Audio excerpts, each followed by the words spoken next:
Hi, it's Dr. Doug Curtis. And Lucy Curtis from Dyslexic and Unstoppable. Our mission is to help dyslexics rediscover their inner power. That's right, and it's time for another Dyslexic and Unstoppable quick tip. This one is break the work up into little bits. Okay. So how does this help a child? Well, we were just talking about spelling, I would start with, what we used to do is break it down, right? So at the beginning of the week, you would get the pre-test and the spelling words.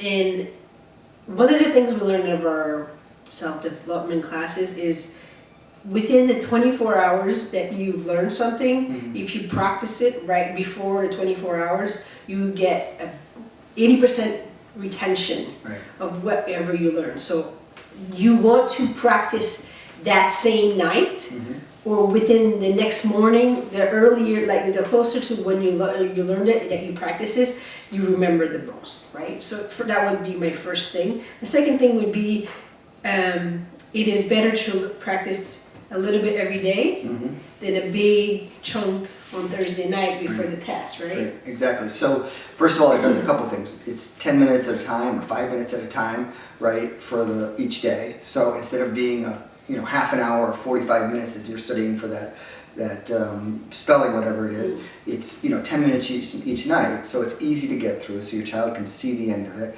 It's then easy to get a reward, whether it's a sticker on their sticker chart or whatever it is, so that they can reward themselves.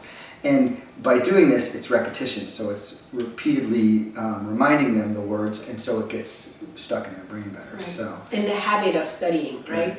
If you get the habit of studying, whatever it is, whatever it's studying for a test, whatever it's studying for spelling words, whatever it is that it comes up, if you start with that, the beginning of the week, or before the test comes, you have so many days. If it's not the beginning of the week, you get it, the assignment. If you get on Friday, if you can work at it just a little bit at a time, especially with a struggling dyslexic who's overwhelmed and stressed out, if they know they have a specific either time or you have 15 words and you do 5 per day, whatever it is that you set up, they know that there's an end.